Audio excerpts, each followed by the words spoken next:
While zombies may seem like they're made for B-movie horror, the genre has a rich history of social critique, and Train to Busan is no exception. We're talking all about it this week in Kaden's Movie Club. Zombies, as we currently know them, really started with George A. Romero's Night of the Living Dead in 1968. This and its sequel, Dawn of the Dead, don't share the same characters or plot, but are linked by using the circumstances of a zombie apocalypse to offer social commentary. Many believe that Night was a critique on 1960s American society, especially dealing with racism, and Dawn functions as a satire on consumerism. Some of our most popular zombie stories have been directly inspired by Romero's take, and that includes the political and social themes. I mentioned in our preview of Train to Busan that something I like to remember when I watch movies made outside of my own country is that it's a unique opportunity to learn more about another culture through the art it produces. And one thing I've noticed about some of the media coming out of South Korea is that commentary on class-based society is a recurring theme. We see it in a lot of the work from director Bong Joon-ho, like in Parasite, we see it in the series Squid Game, and we definitely see it here in Train to Busan. Obviously, it's something that Korean filmmakers are thinking about.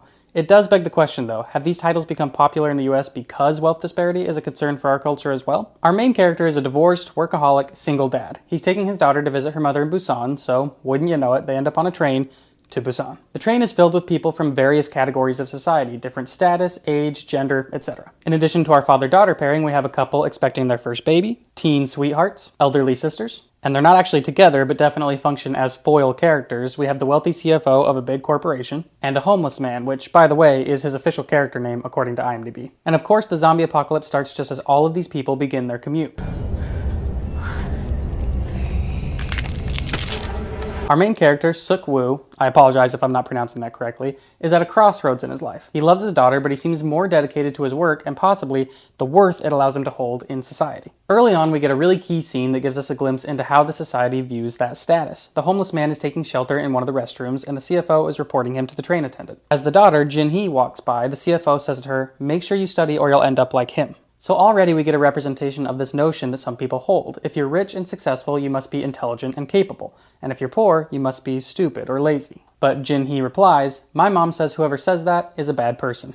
So it's clear there is also resistance to this idea. There's people pushing back against it. And what's interesting about the homeless man is we actually don't know much about his circumstances. He has an appearance that leads us to assume things about him, and he's acting a little unstable, but it soon becomes clear that this man has already encountered zombies before getting on the train, and that's why he's acting the way he is. The people on the train mostly assume he's just crazy, and that sets the stage for some of the larger ideas here. We often make snap judgments about people, and the societal classes we formed make it easier to slot somebody into a category and think we know their whole life story, when of course we don't. And moments like this keep happening throughout the movie where we see representations of cultural and societal outlooks. But to me, the most interesting scene is the confrontation between the group that's just escaped all the zombies by making it to the front of the train and the group that's been at the front of the train all along. The group at the front is of course led by the CFO, and the group from the back is led by Suk-woo. When they reach the final cabin door before they get to safety, the CFO is blocking the way.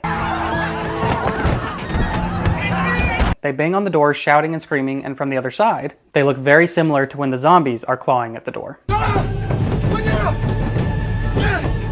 This shows us the mindset that the front car people currently hold. To them, there's no difference between the zombies and these people behind the door. They view them all the same. Suk-woo gets past the door and starts attacking the CFO for trying to keep them out. The CFO knows that these people are not zombies, but he realizes they're about to hold him responsible for his selfish actions. And this is when he deliberately spreads fear about the newcomers to distract everyone from the clear and obvious wrong he's done. He starts yelling that the newcomers are all infected and will become zombies at any moment. The sad part is that it works. Everyone at the front of the train panics and banishes all of the newcomers to another cabin.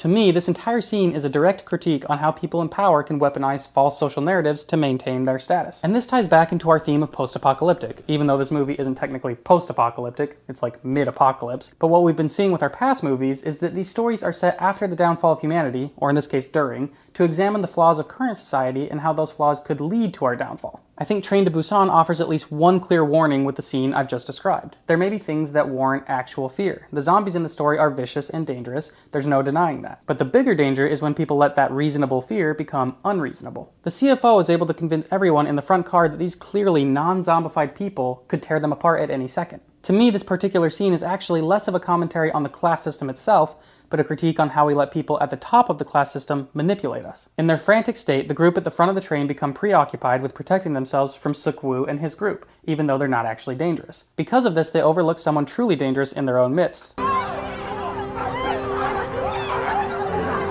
One of the elderly sisters is devastated because the zombies got the other sister when the CFO wouldn't let her group in. So she opens the door, letting in the zombies.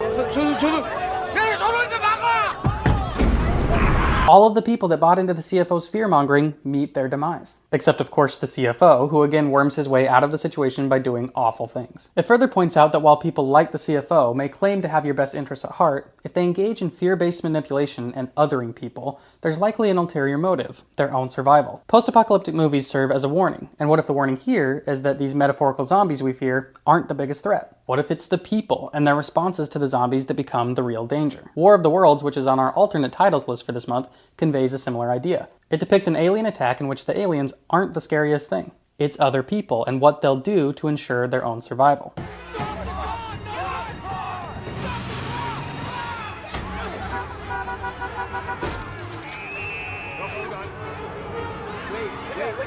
Train to Busan depicts how class systems, fear, and prejudice can serve as our greatest downfall. And there were plenty of other moments in addition to the scene I focused on, so I'd like to hear your thoughts and observations. But before we wrap up, I'd like to give a sneak peek at next week's movie, Snowpiercer. As promised, we'll be watching another movie set on a train in an apocalyptic setting with themes that take aim at society's current issues. But in this one, the world isn't overrun by zombies. It has succumbed to a new ice age.